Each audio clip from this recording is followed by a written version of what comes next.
This is the second of the public seminars, as we call them. I'm Stephen Henry Madoff, the chair of the MA curatorial practice at the School of Visual Arts in New York. And in our first session, we were honored to have Rax Media Collective, and now to have Terry, who is also on our faculty at large. I'm going to read first a very brief statement of Terry's about today's session, in which he wrote in a famous essay, and by that essay he means the work of art in the age of technological reproducibility. Walter Benjamin remarked that art's history might be seen as a working out of an internal tension between, quote, the artwork's cult value and its exhibition value. In 1935, film was the art form triggering this tension. Today, the question of value is all the more potent in every way, culturally, economically, politically, spiritually. In our multi-mediated image economy, and with tensions of all kinds in society rising exponentially, the question of the iconomy is crucial. What does this mean for artists, curators, and all of us in making sense of the world and what is to be done? And I should add that, of course, Terry wrote that before what has happened in Ukraine. Briefly about Terry. Terry is Andrew W. Mellon Professor of Contemporary Art History and Theory, Department of the History of Art and Architecture, University of Pittsburgh, Professor in the Division of Philosophy, Art, and Critical Thought at the European Graduate School, and lecturer at large in our program, actually faculty at large here at SVA. In 2010, he became Australia Council Visual Arts Laureate and received the Mather Award for Art Criticism from the College Art Association, which named him the Distinguished Teacher of Art History for this year, 2022. Books include What is Contemporary Art, 2009, Contemporary Art, World Currents, 2011, Thinking Contemporary Curating, 2012, Talking Contemporary Curating, 2015, The Contemporary Composition, the next year, 1 in 5 Ideas on Conceptual Art and Conceptualism, 2017, Art to Come, Histories of Contemporary Art in 2019, and Curating the Complex and the Open Strike, which came out this last year. And that is the first book in the series that we're doing, that I'm the series editor for with Sternberg Press and MIT. And so with that, it is, as always, a wonderful honor to have Terry speak with us. Terry. Thank you. Okay, thanks, Stephen, for that welcome. I'm actually still looking forward to getting a physical copy of that book, so we must work it. It's great to be with everybody. It's great to be in New York, despite the weather. So what I'm going to do is share my screen, and we shall get moving. Okay, so as Stephen said, I was thinking about a topic some time ago, one that would build on discussions we had when we launched the little yellow book, and then since then I've written a broader book, which I'll tell you about in a minute. But of course, speaking today, you know, we have to acknowledge that we're in a situation which is appalling in every regard. It's an outcome of our contemporaneity that the world is full of people who want to repeat the past that have already finished, and they're repeating pasts in competing ways all over the world at a geopolitical level, trying to re-establish pasts that are in fact lost and will never become what they hope will be. So that's operating on many, many levels. And the level I want to speak about today is the level of economies, the level of how image economies operate, and particularly the political aspects of those economies. we're living through an intense moment. We're always living through, to some degree of intensity, but a very concentrated moment, where, as well as the actual land war that's going on in Ukraine and in Russia, there's also a war of imagery that has to be fought and won at all kinds of levels. I'll speak about a few of them as we go through today's discussion, because as part of the skills that people who write about art, people who make art, and people who curate art, part of the range of skills we need are the skills to navigate through this visual image economy. Now, on one level, it operates as if it was a battle between two warriors. Whenever there's a major geopolitical division in the world, it gets reduced to a kind of a battle of two icons, usually males, usually fighting, usually representing, of course, great sets of power and all sorts of values and so on and so forth. But there's an operation of reduction that occurs. Every icon is a reduction of all possibilities to occupy its category and to represent its category, to exclude other imagery. In many cases, it's concentrated around a centralized power, or in this case, it's around power that's centralized in a decentralizing kind of power.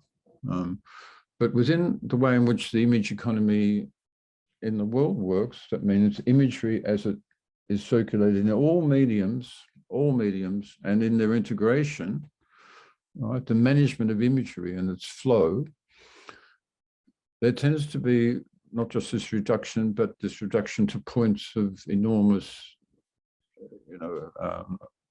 enormous political, economic, social, and sexual patriarchal power, which you can see Putin playing as he visits Aeroflot and talks to air hostesses and announces his policies about attacking Ukraine in that kind of context, against which we have another model of how to be a leader and how to represent your country. So this being set up, I'll come back to that again in the end. That's being set up, but what is said, what it covers, what it doesn't, let's see, what it obscures, as if it was the end game, is in fact what's going on the level of everybody else, on the level of everyday life, on the actualities of everyday life. And that gets obviously transformed into imagery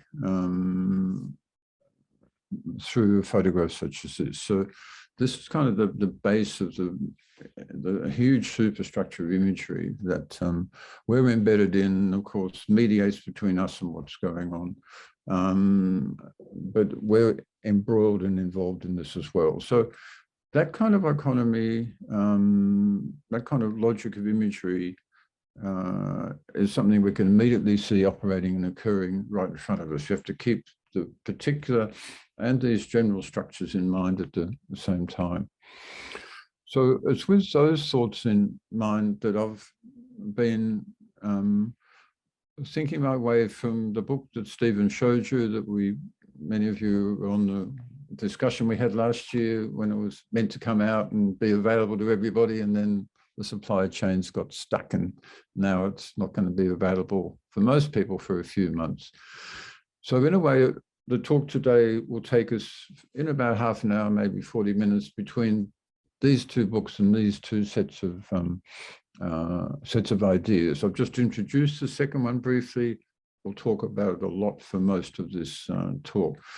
But I started off building on what we did last year, and I started off with the quote that Stephen read from Walter Benjamin. The idea that art history, meaning the history of art, not art historical writing, but the history of art itself, can be seen as a working out of this tension, polarities within the artwork itself. And there's a shift and balance between these two as they evolve over time, he says. It's the artwork's cult value and its exhibition value. So the cult value, he's referring to the ways in which works of art were mainly produced up until the modern period in the context of worship or ritual, or in the context of displays of power, princely power, and so on and so forth. So the actual use value, to use Marx's key term, of artworks up until the modern period was in fact their cult value. Whereas, and that of course was a form of exhibition in itself, but he's saying that there's a kind of, in the modern period, it's the exhibition of imagery that is absolutely crucial. As a long and complex essay, people have focused on the idea that artworks have lost their aura because they've been reproduced and so on and so forth. And that's obviously true.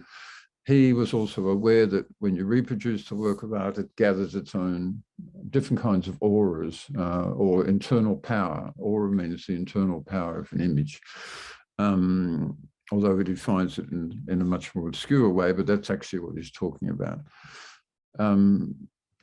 Exhibition value, when you read the essay closely, is actually about the power of film. He's expanding the notion of art in the age of the machine, or the age in which art can be mechanically reproduced, to observe the obvious thing in the early 30s, that film was the dominant art form. He admired specifically Charlie Chaplin. We have the coincidence of this image of Benjamin working in the Bibliothèque Nationale. It's actually working on the Arcades project in this photograph. But in the essay itself, he writes about Chaplin, not so much modern times, but he writes about Chaplin as the example of an artist who, through film, made visible to enormous audiences, particularly people who were not that literate, not that learned or scholarly or whatever, who had not necessarily moved far from the places where they were brought up and spend most of their life. Film opened up the world of other people, opened up space. It allowed imaginative space and actually showed class difference. And therefore, in his view, was a revolutionary form, not of course in the persuasive apparatus of Hollywood, but in its structure. That innovative works of art, particularly those of someone like Chaplin, in the way he structured, and in this case, obviously fantasized a factory, he exposed the workings of the world in a way which would have a revolutionary impact, Benjamin hoped, on people who saw his films. So that's a point about generating a different kind of value, a different kind of exhibitionary value, in fact, one that leads towards revolution and social transformation. So he ends the essay talking about fascism aestheticizing politics, and the communist response, he said, is you must politicize art. You must bring out the political power of art, not turn it into overt works of political art, although he loved John Hartfield and had him in mind, but politicize art practice. Okay, now in the little yellow book, I talk about the visual arts exhibitionary complex. I don't have this diagram in it, but curating students in particular could be really, I hope, interested in this diagram. It's one, in the essay, I list all the places on which works of art are exhibited.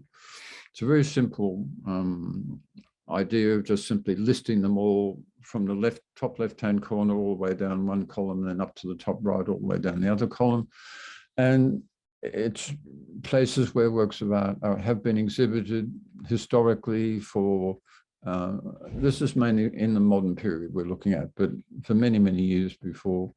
And these have evolved over time until we get to social media as the major platform, or virtual media as the major platform for showing art and distributing and circulating artworks at the moment. And it becomes pretty clear once you look at it and once you start putting those little black circles around it, that all the places up on the top left are places that are at the center of nations, the center of cities. They generate a kind of institutional value in and of themselves. They're built around collections. They're committed to the slow speed of a collection and then changing it at various different speeds through temporary or quick exhibitions, or shifting the permanent collection, as we call it, which is slowly disappearing as an element in museums in many places. So MoMA's just redone that story, for example, and so on. So there's that kind of logic.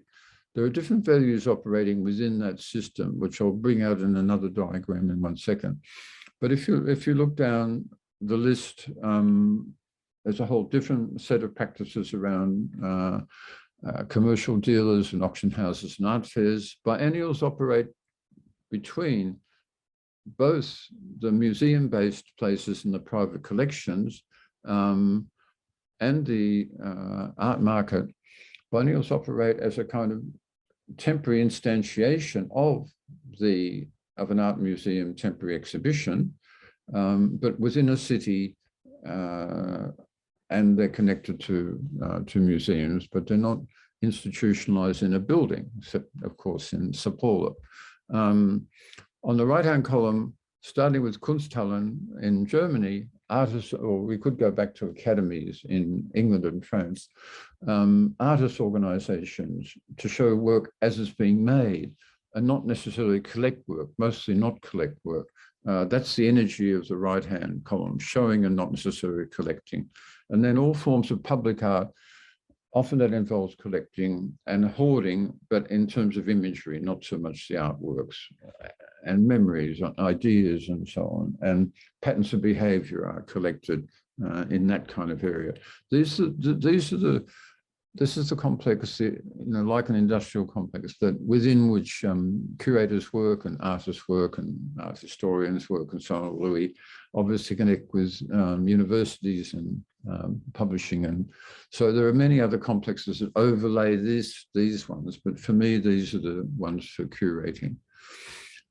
One I think we need to think more about, and I think it's very interesting, and I hope to write something about this when I get some time soon.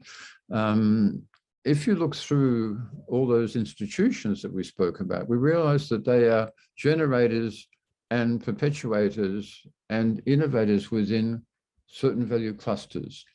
And the clusters under museums, what museums do is conserve, they generate heritage value. They actually can renovate, meaning change something that's flowing and has a heritage, rather than disrupt and totally overthrow. They have educational value and they generate cultural value more broadly.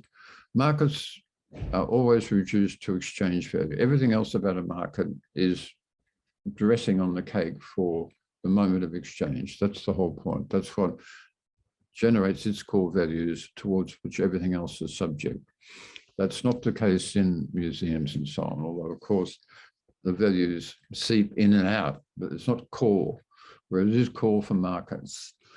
Then if you look across the top right-hand corner, what independent art spaces do, they're the places in which art is originated in a way not connected with markets or museums. So to me, being a 1960s romantic, this is where art comes from. I mean, this is the originary space, where the core values of what art is about mainly comes from here.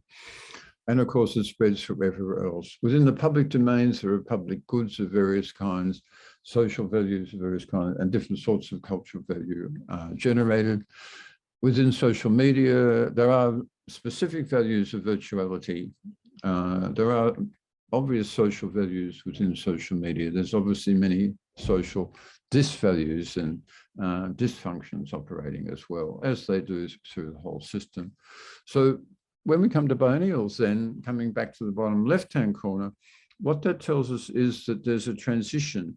The transition itself is crucial. Transition around this system is in fact valued as both in artworks and in people's practices and daily lives as a cultural value of self, and connecting the systems.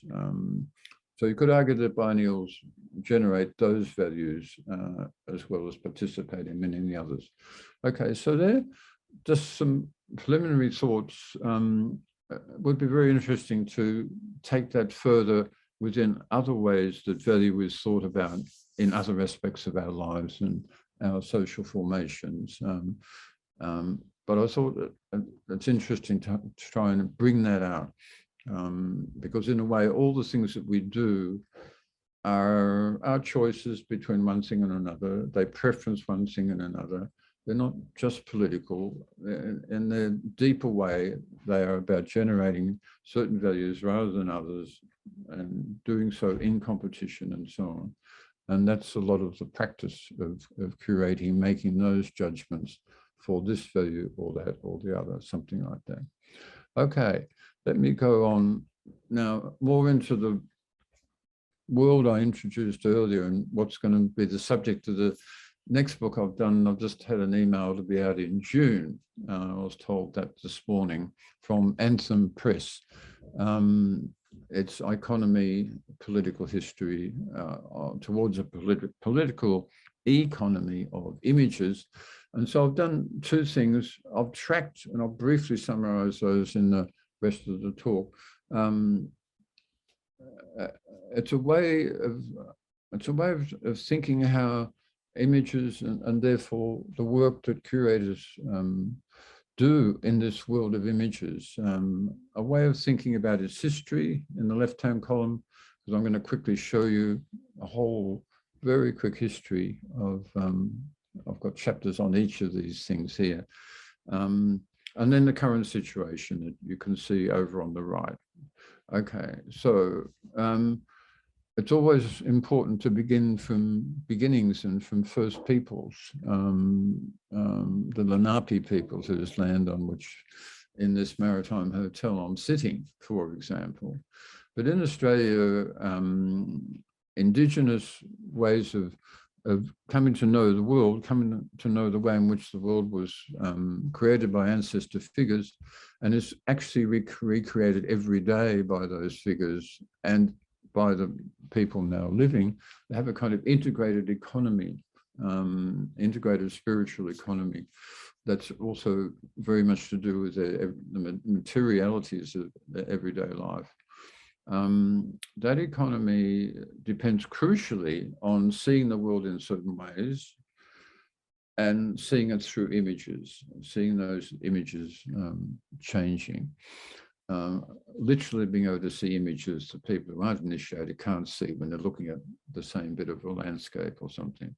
So very quickly, in this case, the left-hand panel is by a painter from northeast Arnhem Land in the Northern Territory of Australia, Jumbit Manunga. She's showing the arrival of boat people coming from war-torn countries, trying to get to Australia via smugglers. They're coming in a boat on the top left-hand corner that you see there. They're being welcomed by the sharks and the octopus, who are local originary beings and deities, and by all the people involved below. And they're being welcomed and then brought in to share food and decision-making within the community. And that continues all the way around to the right-hand column. Except the Yolngu people in the right-hand column become very angry at the Prime Minister of Australia and the Treasurer of Australia, who have been trying to stop these boat people. So they've launched them back out into the Arafura Sea, these two men, to deal with the fact that this shark is coming after them. So what's happening here is that the artist is using very traditional frameworks, mythological frameworks, using very contemporary paint. This Ricketts blue you see there is not a traditional color at all, to build a contemporary story about making choice and developing community values and so on and so forth, demonstrating that and demonstrating against those who don't share those values. That's a kind of, that's a visual economy. It's actually very open and flexible, but it is a kind of visual economy. In contrast, if you like, the originary one within Western philosophy, of course, is the Plato's Cave allegory, when he offers this extraordinary metaphor of what it's like to see and know, or see and not know. Down the bottom, people are chained in a cave. They can't move from their chairs. They can't move their heads either way. Behind them, you see actually some icons and images that are being, well, icons actually that are being carried by actors. A fire is behind the icons. They send their shadow over on the wall on the lower right. People below believe that what they're seeing is reality. Plato comes along just above that, takes one of the people up and shows him that, in fact, the forms of the truth have been generated by the sun, and here they are out there. Isn't it wonderful? So it's a classic assumption that knowledge doesn't, like the Indigenous people, come through the whole community and how your life, and it's a community practice of knowing. Knowledge is something that's selective. It comes from people with knowledge themselves. Philosophers, they take you out of ignorance into light, where of course you're blinded, but then you see the whole thing again. So it's a double-tiered economy. I actually read this as having 3 or 4 different competing economies within the story, but irresolute at the moment. It's actually quite an amazing story if you read it in a kind of deconstructive way. I won't do that now, but we'll just keep going. During the medieval period, Stephen actually put me onto a book by Marie Monzian, a wonderful book about the ways in which the imagery was used during the iconoclastic controversies. But to create this, what you're looking at here, of course, are coins by Justinian, in which he is showing himself on the right as the ruler of his domain, but of course on the other side of the coin, he's ruling in the name of Christ. And so the economy, living like Christ, was the way in which the concept of economy was understood at that point, more than a money economy, even though at this particular case, those two things become condensed. She offers an amazing argument that the way in which people at that time dealt with the fact that graven images were prohibited was to suggest that the actual icon you're looking at is, yes, an icon, but it only resembles, say, Christ or Mary or God. It is not Christ or Mary or God. So when you're actually worshipping or looking at the icon and praying, you're actually worshipping the image, the pure spiritual image behind the icon. So you're not, in fact, breaking the iconoclastic rule. If you were in a society where the emperor agreed with that, you were fine. If you didn't, no one accepted that, and you were probably dead. Many people fought over this question. But the split between icon and image, where a representation is like but not is that which it represents, opens up here, becomes really clear, and we still inherit aspects of that idea today. Bibabu tried to track the movement of these images through time, to track the movement of actual icons, of represented images, but the imagery that they suggest is the movement of social and personal and psychic feeling. That's what he was trying to track, the most extraordinary enterprise within particularly European Western civilizations influenced by classicism. So this is about the flow of imagery. At this point, imagery starts to become not just one image, but how images connect. Marx understood that commodities, every object that is for sale has a value based on what use it may have, and the work that's been put into it, that's its use value. But its exchange value for him was how it differed from other similar commodities, and therefore how you could actually pay or ask people to pay more money for it. So in this sense, exchange is this fantasy of a interplay between the invisible connections between commodities, things they have in common, things that are a bit different.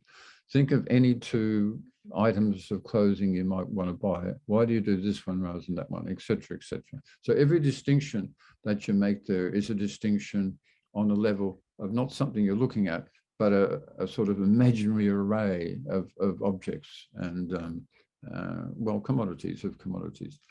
Du Bois carried this even further, saying that we're in a world entirely of spectacles. We're saturated by spectacles, as you can see here. And that's become the way of thinking about a lot of images and how they operate economically at the moment. This is particularly with social media, things that unbelievable quantities of stuff projected onto the screens of the world, into our hands every minute. We're doing the same thing right now, generating enormous amounts of imagery. So there's a kind of a sense of quantitative overload, as if that's the main logic of what's happening to us at the moment. It seems to me that we've got to make a lot of distinctions. That's, to be swamped by the overload is literally to be swamped, is to stop making distinctions and to fail to see value, to make value judgments and distinctions. So in a certain way, this is kind of interesting artwork, but it's really deeply banal in the overall point that it's making, if you just stay with it. These ideas are being worked on by more and more people these days, I'm glad to say. Peter Shendy leading amongst them, so I recommend his writings.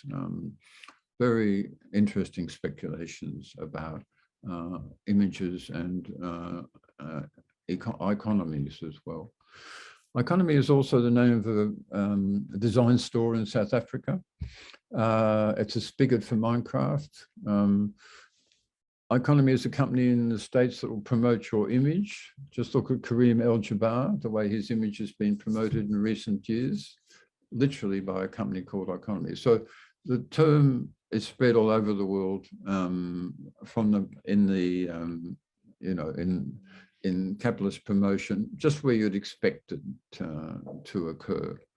That's obviously not the kind of approach to it that I'm wanting to take, but it's there, we acknowledge it. The other aspect is something introduced right at the beginning. Under every image that becomes dominant, there is a destruction of an enormous amount of other images that haven't become dominant. And every image, if it becomes iconic, it will attract aspects, will attract violence against it, will attract energies that wish it to not be the dominant image. This became really obvious to all of us at 9/11. That was a war against the citadels of a foreign power, very specifically directed in that way. Anyway, I wrote quite a bit about that in this book, if you want to pursue it, and many people have done that. The iconic buildings retreated. The designs for the whole World Trade Center area were, when they first appeared, were pretty amazing. But it's very indicative of a retreat from iconicity. The actual design for the memorials, the 9/11 memorials, is a kind of negative of the memorials themselves. Very moving, I think, very brilliantly, a brilliant solution to that particular problem. But around it, all the towers keep trying to grow again and remain iconic. Contemporary architecture has not actually advanced beyond this moment. Very little contemporary architecture on a big scale, as distinct from domestic architecture, has moved beyond this this moment, mainly because it's still enthralled to enormous concentrations of capital.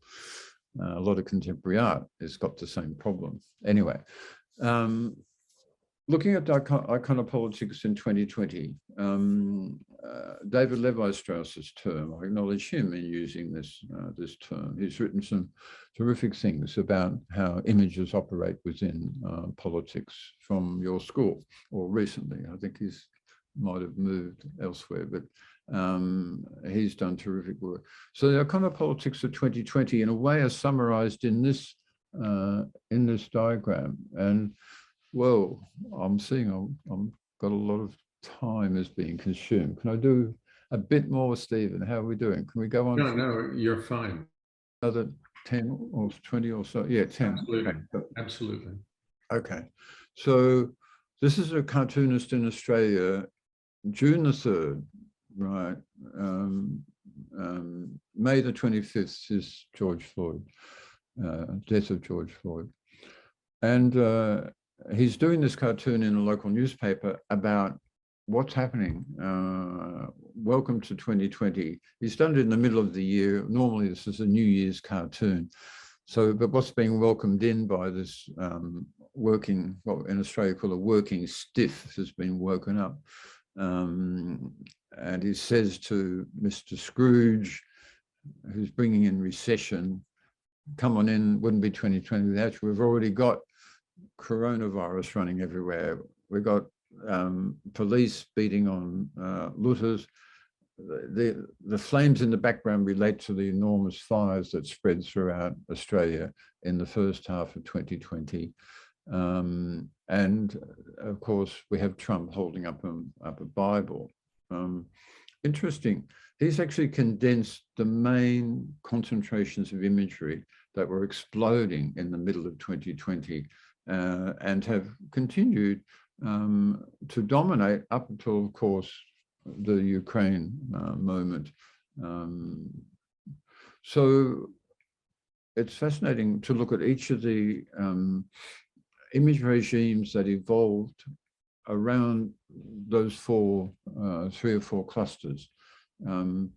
Consciously designed images, looks like a sort of stuffed children's toy to express the nature of the icon, was created literally within 2 days of the first knowledge of the first SARS COVID-19 thing.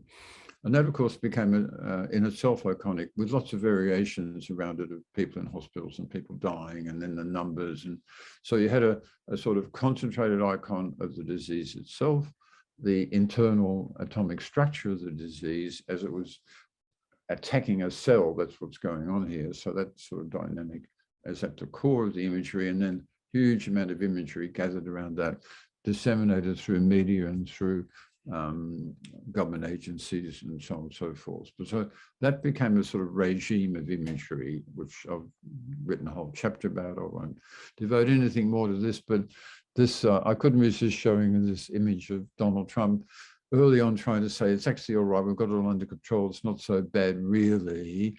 But he happens to be looking at an image of coronavirus, like what is this, you know? So here we not exactly profound comprehension on the face of our president as he looks at this image.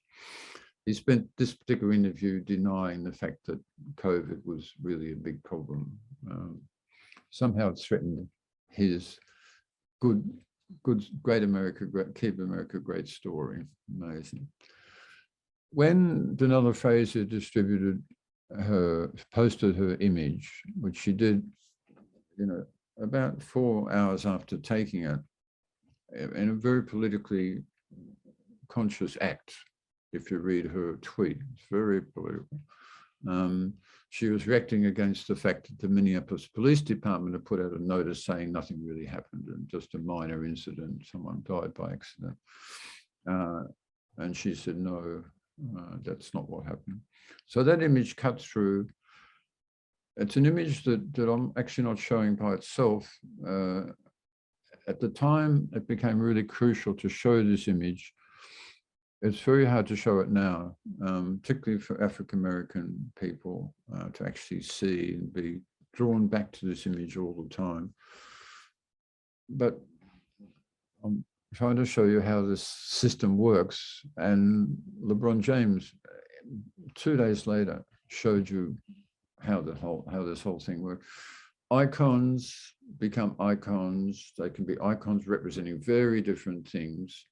In this case, it's just a sheer coincidence of taking a knee to kill somebody and taking a knee to express solidarity with what's actually happening when police do what they're doing here. It's a brilliant insight of LeBron James to do this. It's kind of using iconic imagery in a counter-iconic way. What I call, Marielle Ingram calls it a contra-circulatory way, to put other images back into the system is one of the big arguments. And it wrestles with the stress of seeing the imagery itself. Tucker Carlson knows about this as well. He did an extraordinary broadcast where he managed to talk this image into its opposite. He managed to actually persuade himself and hopefully persuade other people that George Floyd actually killed himself and somehow staged this elaborate thing in order to bring about his own death. So unbelievable what he managed to do. And he keeps on doing, he's doing it about Ukraine at the moment. Extraordinary. But, that's part of this economy. That's part of these, the system of devaluing imagery that's going on, or shifting the value of imagery that's going on. So against that, a whole range of much more constructive imagery built around the death of George Floyd, naming all the other people who had been killed, remembering his memory. Obviously, there's in some way he could become an icon, and he is iconic. But this is an icon that gets elaborated and in a way democratized and spread horizontally rather than concentrated in one person. The whole Black Lives Matter movement spreads in this fashion, as I'll say in a moment. Trump actually originally put out a video supporting George Floyd and expressing dismay, saying, when you see Donella Fraser's video, it is what it is. We can't deny it. It's just totally wrong. 2 or 3 days later, when people were marching all over Washington, the Black Lives Matter and all those other movements were absolutely growing like crazy, a counter-Trump movement, he unleashed his rioters, tried to come up with a counter image, this totally asinine image, but nonetheless an image of the improbable Trump being a deeply religious person defending a huge bunch of values that he may or may not believe in, but it doesn't matter. He defends them. He's the flawed messenger, and he keeps repeating that to all his followers, and with enormous impact and a huge effect. 70 million people actually supporting him. Against that,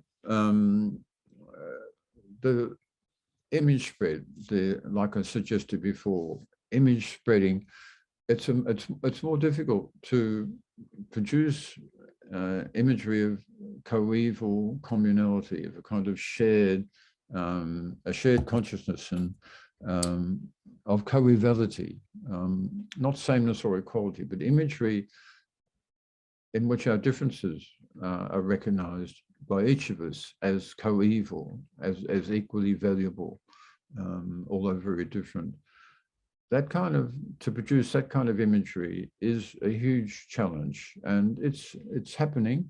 It happened in the months throughout 2020. It happens whenever there's a major demonstration of this kind for a similar purpose. It's hard to capture it in one image. It's a contradiction to try and do so in a talk such as this, but it's there. Against that, of course, the image wars, if we ever, here we go, image war country. How do you actually conduct an image war? Well, you generate imagery, you cluster people under imagery, in this case of Trump as the legitimate president. You go and try and stop the shift from one president to another in some fantastical way, mainly by flooding. In this case, the central place of images, the central place of the images of the core of the nation, of the country. You actually try and flood that with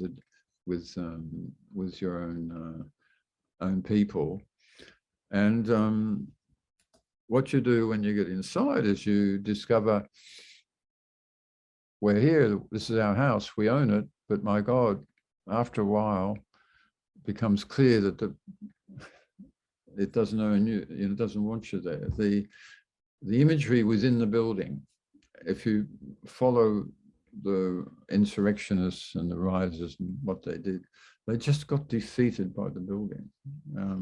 Not so much the police, because they couldn't control them for 3 or 4 hours, but the actual building and the images and the artworks in it just wore those people down. They were lost. They were dumb. They were made dumb by the building in a way. It's not their home. It didn't become their home. Very interesting. Here's the contrast I was mentioning before. A whole sort of intersectional gathering. White and black people, many more white people, majority white people in many marches. There are a majority of white people. That's this kind of imagery is being produced, and that's the imagery of the future, we hope, will be the imagery of the future. I'll quickly spend a couple of minutes about artists responding to this situation via this photograph, and particularly via the way in which Fred Moten, in his writings about photography, speak about what he calls black moaning, meaning black mourning. He's taking the U out there. The sound of photography, right? The sound of visual images, which we haven't mentioned so far. This can't be looked at without hearing Mamie Till Bradley mourning her son, who lies in that coffin, where she's left open his disfigured face for everybody to see. And I'm not showing you that face. But her grief was something she wanted to be seen also. She became a civil rights activist, a very important one from this point onwards. And this event and her opening the coffin is regarded as one of the triggers of the civil rights movement. One of the triggers that ratcheted it up at a certain point. The power of images, of making things seen was crucial then, and continues to be crucial. Another phrase is video had the same effect in 2020 as these photographs did in 1955. Right? So a lot has changed, but that cut through, which we didn't expect to happen, in a kind of postmodern saturated image world, we don't expect that. But in our contemporaneity allows for these cut throughs, things to cut through various dimensions, temporal dimensions and class and racial, spatial dimensions. They can cut through everything else. It's very important to think about. Arthur Jaffa's one artist who understands most of this and generates these video installations that have many, many aspects to them. They're mainly about, they show vulnerability, they show black vulnerability. They also show black creativity and energy. They show transformatory dancing. They show, Black Panther leaders next to his niece getting married. Riots, rappers, all sorts of different things that make up the density of Black life, of just showing that, because it is what it is, not showing it to white people, okay? So it's very important that the art can be made for very specific audiences, and if other people want to look at it, that's fine, learn from it, that's good, but it's not. This is an art made not on the assumption that white audiences are not the main audiences, not the primary audiences. This is relatively new. It's not totally new, but you know, if you look at African-American art earlier, it's often made for local African-American audiences, but also with the hope that maybe some white people enjoy it and have enough money to buy it and whatever. This is a reverse of that. And similarly, when he does this amazing work, which is less known than one would want, this is called The White Album. This is where he asks various white allies of his to speak frankly, about their racism, but also the racism they see around them. I really recommend it. It's quite an astonishing work to see. So an artist who's actually looking at many aspects of this. And Marielle Ingram also, this is the one work that I know of that takes on the Nulliphrasia imagery now, done by an African-American artist. But instead of actually showing you George Floyd being suffocated yet again, it drops into the video, which only goes for 3 minutes or so, these black screens. And on the screens, it shows imagery of young, well, in her view, this is blackness, a sort of what she calls a primordial blackness that will kind of grow and live forever. It will, in fact, you know, become that which grows. She has imagery of young black children playing and jumping and various other scenes that turns this so-called negative space into an extremely positive kind of blackness. So I really recommend that video. You can find it easily online.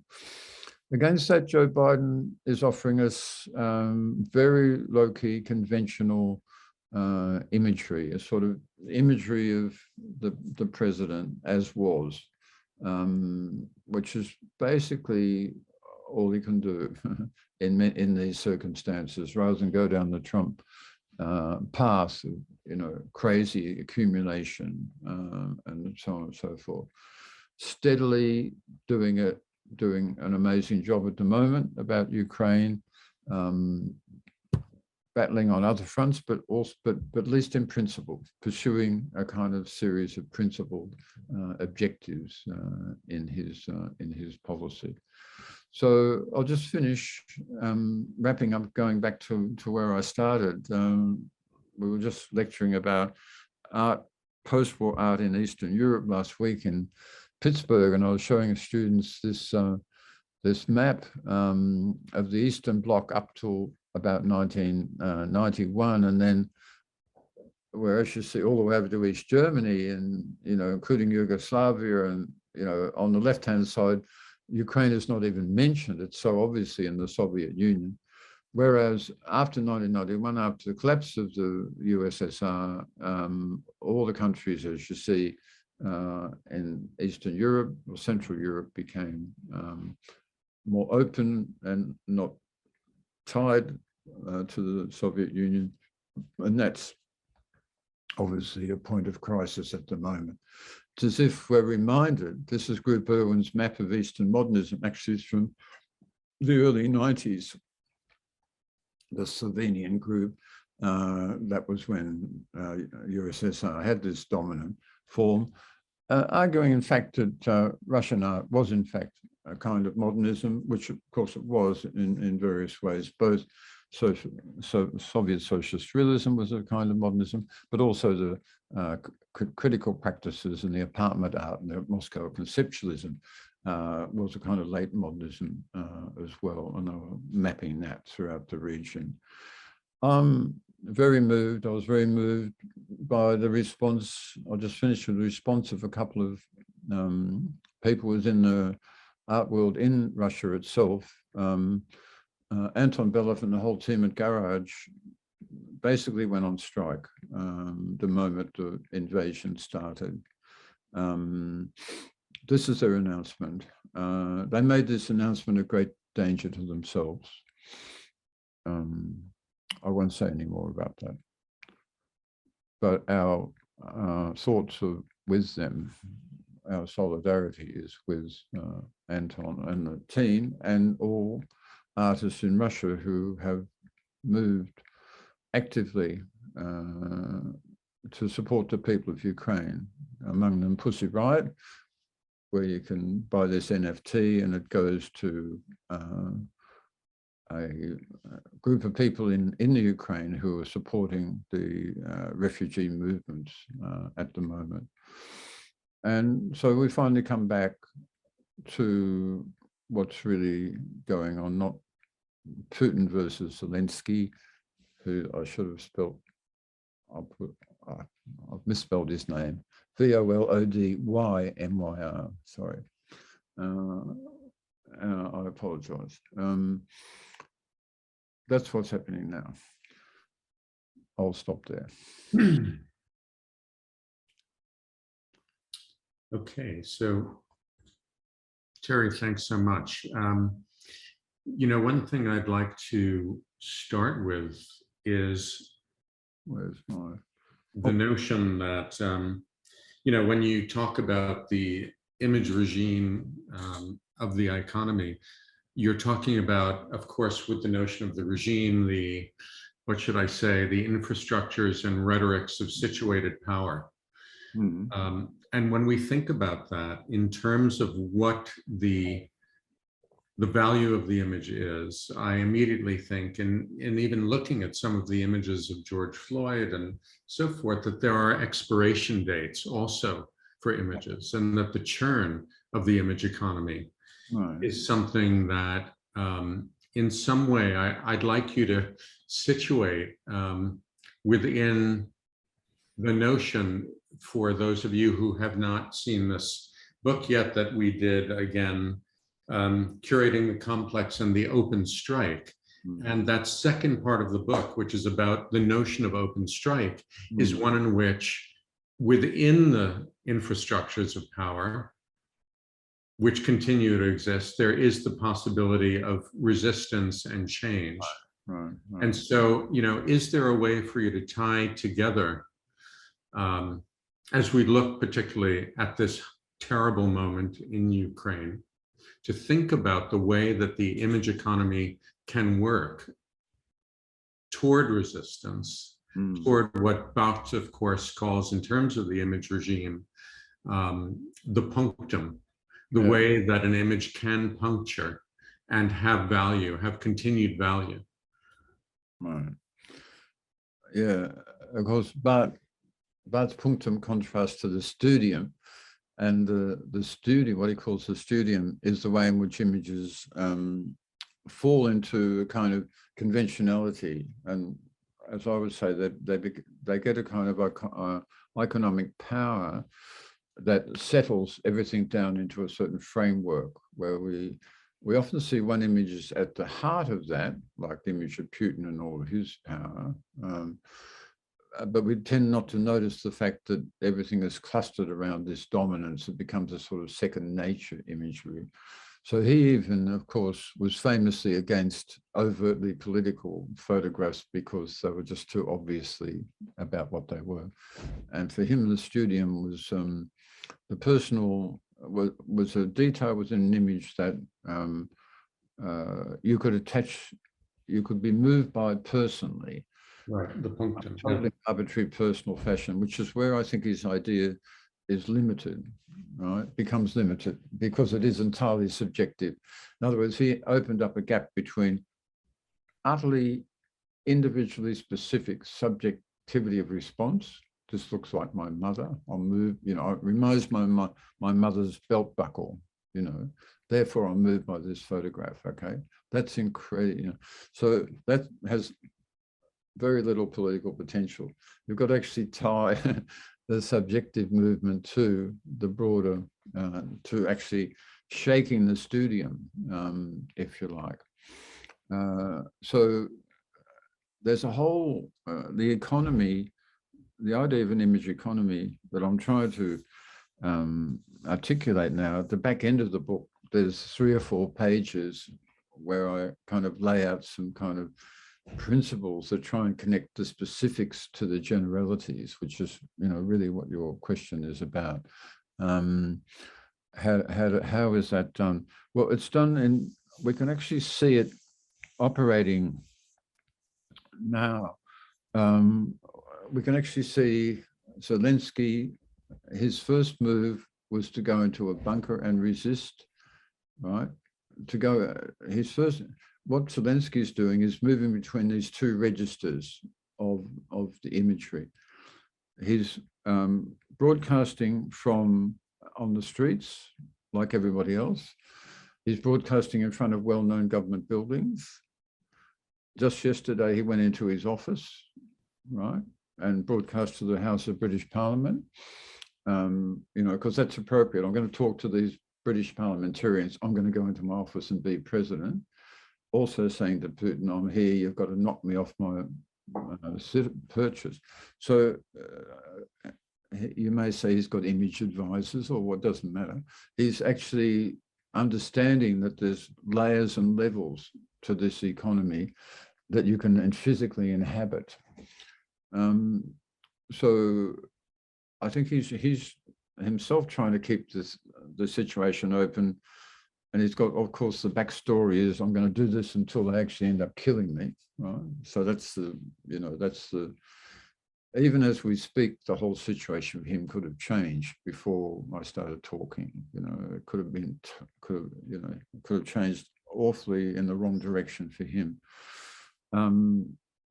So he's maintaining not just leading a war of resistance by Ukrainian people, many Ukrainian people. He's maintaining, his own kind of life. He's actually sort of running an image war against Putin as well as an actual war. And that's the one, at least from the point of view of the West, he's winning. We're also told that the Russian media has been closed down, so Putin's winning that war in a different manner, right? So here you have a clear contrast of someone who's managing a kind of image war in a way that tries to keep it open, constantly open and shifting and changing, and not just being subject to churn and disappearing. If I could jump to that question for a second. It's fascinating to me that the power of the George Floyd video, the Nella Fraser's video, like I said, total cut-through image. Now, it's almost 2 years later. It is 2 years later.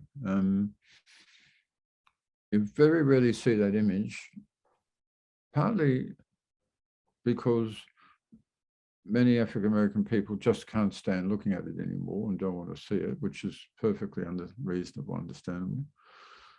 Another reason is that people on totally the other side of this war don't want to see it either because it is so obviously convicting and disturbing. So it could disappear into a general churn, and we could lose the image wars as we always do, right? So we could take a negative approach to it. But in between, Chauvin's been convicted, the other guys have been convicted. Compare that to Rodney King. I also wrote a chapter comparing it to the Rodney King video, where the lawyers managed to turn that video into the opposite of what it showed, someone being killed it's not killed by, brutalized by a dozen people. So there have been some major kind of shifts on the larger level of the way image wars are fought. And I think there've also been many constructive shifts on the lower levels that I'm speaking about. And also within a lot of art practices, you could say that within art worlds, particularly in New York, although which is a very narrow place to think about art, but you could say that Black aesthetics has become the most dynamic leading energy within what's shown in museums and leading galleries and so on and so forth at the moment. That's true. And that's obviously the case, and that's fine. That's great for the people involved. But whether, and you could say that's just going to be absorbed into the market and be dissipated, and in about 3 or 4 years' time, there'll be something else that the markets and the museums will prioritize showing, which proves, therefore, that this whole push of black aesthetics, partly the result of the work of the artists themselves, because it's been coming for a long while, partly the result of curators like Oakwin Wazer and many other, Naomi Beckwith, lots of terrific curators who have been pushing this material. It's been coming for a long while. But if in 3 or 4 years' time you say, oh, well, we're on to something else now, that's all that does is display the short-sightedness and the ignorance of the person who makes that remark. Right? What they're not looking at is a longer historical trajectory, which has kind of gone on. So sorry, it's a long answer, but I'm trying to answer it in various levels of the complex, if you like. Yeah. So great. Any questions from the audience or comments? Just unmute yourself and speak to Terry. When you were speaking about value, you use that term in very different ways through your presentation. yeah. And the term that kind of popped in my mind was the notion of valence. So can we speak about the relationship between value and valence or valences? Wow, that's a great question. That's fantastic. It's very parallel to the difference between images and imagery. Okay. In the sense that valence is, if you like, the way in which a certain set of values will accumulate to establish a condition or a framework within which the core of that value can become, powerful and pervasive, and stand against all other values, or different kinds of values. Yeah, what's the valiance or valence or prevalence, in a way? It's kind of got that word built into it, of that specific kind of value. So that's an abstract answer, but what it's useful concept, because like images we usually think about as singular or individual images. And when we think about imagery, or what I'm calling image regimes, we think about how images of a similar kind cluster around a certain, well, literally a constellation. They become a kind of constellation. And they dominate for a while due to their own power, their own inherent sort of power and force. And they change, evolve, and shift, and so on and so forth. They become, if you like, they have a valence for a certain period of time in a given set of circumstances. So, yeah. So structurally, you've described something really, really interesting. I'm actually, if you don't mind, I'm going to think about that a bit more and use that idea in some further writings. I shall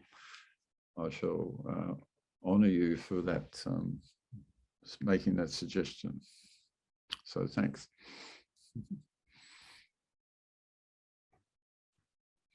Anyone else?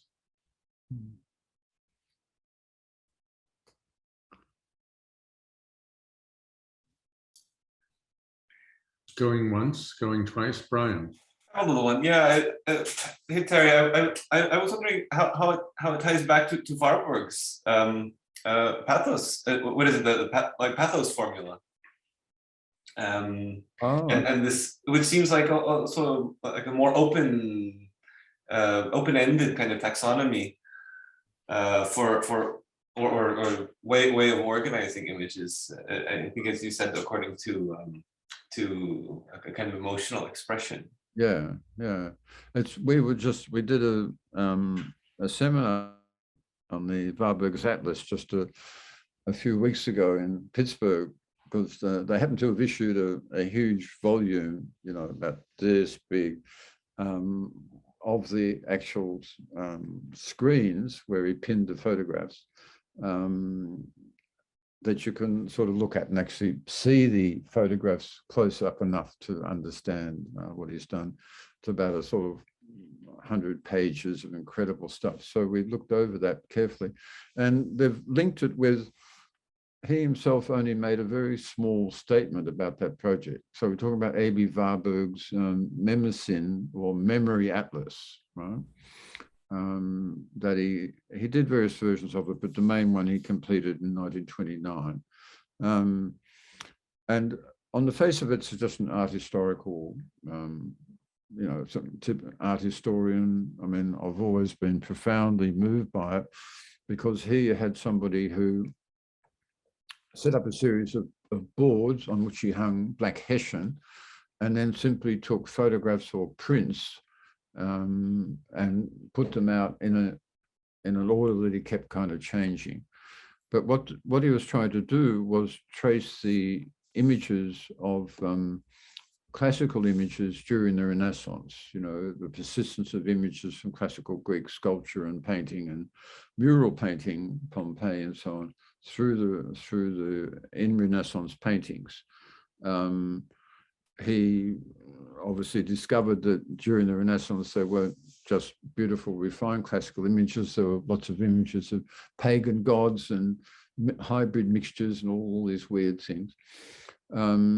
And also a profound continuation of imagery out of Persia and Africa and so on. So he traced some of those as well. But going back to the core of your question, many people take what we call just an iconographic approach to that. You just follow the images and see where they go. But he took a more iconological approach. He's looking for what's the meaning of the continuities, And so he said there is a formula to the distribution of emotions and feelings about what it's like to be in the world, that in fact works of art represent. Works of art are important because, not just because what they depict or what information they give us, they're important because they picture a way of being in the world that we can identify as individuals. We identify with that body looking like that, all those gestures down to the, what the eyelashes are. We can identify with the world or not. We can't be in the world, of that. That's true for people. It's also true for works of art. And so the pathos, meaning we can empathize with the feeling that is expressed in that figure, becomes formulaic, becomes a formula, okay, over time. And then artists pick up not just the image, they don't just repeat the image, they actually pick up the emotion, the way of being in the world, and make works of art out of that. And it's those that continue, like those of chance or fate or love or, a beauty, a glance at someone, gestures of all kinds, aspects of work. It even has some about different kinds of work. The star signs and, all the star signs actually represent these relationships as well. So we tracked all those through. So I thought it was brilliant because at least for 200 or 300 years, and he carried it all the way up. The last ones are about the fascists coming into Italy, the early fascists gradually making Rome much more of a centralized authoritarian state than it was. So the last couple of panels, remember the fascists, Mussolini started as a socialist worker guy, just like Hitler did, but quickly were becoming, fascist. So making deals with the church and so on and so forth. So he had photographs from contemporary life right at the end, having started right back in, you know, ancient Greece and Persia and so on and so forth. Okay, so it's a kind of mapping. My students made the point, this is like, you know, it's like data management, you know, massive data management that gets done today. You know, many projects of the kind that he did are being undertaken today in data, you know, massive data management. So there we go. Mm-hmm. Thank you. Mm-hmm. I have a question. Yep. I'm reluctant to ask it because it might be tangential. But I first want to thank you for talking to us instead of reading a paper. It was more engaging. My question arose when you showed the image of the visual arts exhibitionary complex. Right. And I always like to think, I'm not in the visual arts, I'm in the literary arts, but I always like to think about, it's always the visual arts that inform what I want for the literary arts. Mm-hmm. And so my question is kind of around legitimacy, and if you've thought about this model in terms of the dance arts, the theater arts, literary arts, the musical arts, and does that apply? And maybe the second, and then the second question is there a shift post-pandemic where a lot of folks have had to reinvent their ways of expressing, where it might be that the independent art spaces work to dictate the other art spaces, the traditional art spaces that seem to be where legitimacy originates and dictates. Does that make sense? Absolutely. They both make sense. Let me start with the second one, and then if you remind me, I know what you have to remind me of the first one. The second one, I think, is a fascinating question. The COVID, because what COVID did to the very big institutions, and I talk about this at the beginning of the little yellow book that Stephen keeps waving. What COVID did was in fact bring to a halt the fact that the great museums of the world were becoming swamped with people to an extent that they could no longer physically cope with them. So we had an art world where the market and the museum aspect of it was expanding unbelievably. And in fact, the whole complex was expanding. There were more artist collectives and artist groups than, you know, it's just extraordinary. The numbers of younger people wanting to work in art-related collectives or curatorial collectives or activist groups or so on and so forth. Fantastic. I mean, huge expansions. So not because it's about art, but because mainly it's because of all sorts of reasons of, you know, increased wealth on the part of people, a saturated image economy, like we've said before. The image economy, everyone with a cell phone knows that in many ways the most interesting photographs you can take are in art galleries. They're not just your friends and stuff. So there's a whole sort of logic operating there. What COVID did was, of course, stop that in its tracks. Everybody had to get out of the museums, and basically museums have had to just kind of try and rebuild back to that point, and hopefully in the 2-year gap that they've had a chance to do some work on their so-called diversity, inclusion, and race consciousness, for example, which many have tried to do that. So that's been one kind of shift. I'm not sure. I'm still trying to sort of get a sense of how, you know, whether it's going to be just a blip. COVID's going to be a blip, and all these institutions of all around the complex, whether they'll just keep on growing, and that's going to produce all kinds of problems if there's just quantitative increases everywhere.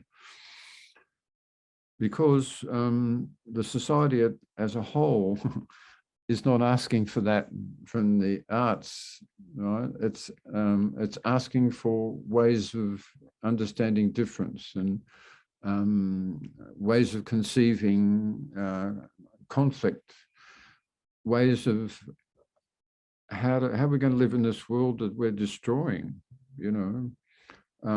There's much larger questions than the quantitative number of people filling museums or, you know, whatever out there that artists and I hope curators everywhere are working on trying to address. So I don't know. So, okay, so that's as far as I can go with that answer. Is that okay? Does that make sense there? Yes, thank you. Okay, but on your other one, are there literary exhibition? Are there literary? There are. You could also map the places on which publishing. You know, because obviously the equivalent of writing is publishing. Equivalent of exhibiting in writing is publishing. With all the ancillary things like, you know, having book tours and book talks and stuff, book launches. You can, of course, map publishing in a similar way to what I just did. And, you know, you have central publishing houses and so on. So you could, I mean, I've not done it, but I would be very surprised if you couldn't do that, lay out this kind of complex. You can do it for cinema as well. So, you know, the theatre also, you could. But then you'd see quickly the quantities are not the same here at all, and they change over time. But the visual arts complex has become the largest and most diverse. I just mean differential. I don't mean it's not diverse enough in terms of race and gender and class and so on. But you could also follow these maps around. But the final thing I'll say is that the maps are useful, but they're really like street maps. They just show you where the ground is, the bits that are changing slowly but not changing very much, that you can expect to be there every day when you go out the next day. But obviously the real work, the art that's being made and the curating that's being done, you know, has other logics and frameworks and is transformatory in different ways than what you'll see on that map and in those values. And I sketched some of those in the book, the ones that are about repetitions and like studiums, like Stephen said, but most of the real energy is what transforms those, you know, what shifts those. And going right back to the part of Stephen's first question I didn't answer about the idea of the open strike, I was at first puzzled why the people at Garage didn't do what the people in Beirut did a couple of years before, which is, instead of the whole we're going on strike, to join in the political debates and, you know, after they blew the place up and, you know, total disastrous government to have there divided into those three regimes. So government by impasse they have in Beirut. The protests against that and the efforts to rethink the society, they came up with this concept of an open strike. That's to say, we'll join in all those, but we'll leave enough people at home in the alternative art space or the museum or the gallery to keep it going in a minimal way. And we'll keep rotating the people. So A, we'll keep our jobs insofar as we keep being paid for them. And B, we'll keep doing our cultural work within our organization. But most of us are going to be out there trying to rethink society as a whole. So in the future, we'll be able to integrate our work better and all those constructive revolutionary behaviors. So why didn't Garage do that? The answer is pretty obvious. They would be arrested within a few days because 15 years jail for anyone who dissents or offers descriptions of the public order that are not those that are condoned. So, we can talk about these things in principle, but in practice, in authoritarian states, I mean, the people running Beirut were too incompetent to be authoritarian, so they weren't operating that rule. But they're not incompetent authoritarians in Russia. So, Terry, thank you so much. I think we're even a little bit over time, but thanks for the talk today. And if everyone could unmute themselves for a moment and applaud. Thank you.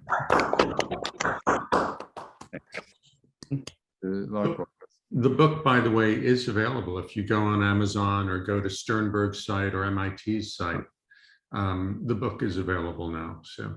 Oh, great. Oh, that's good. Glad to hear it. Good. All right. Okay. Thanks, everybody. Thank you so much to everyone. Thanks, Terry. Okay. Bye. Bye.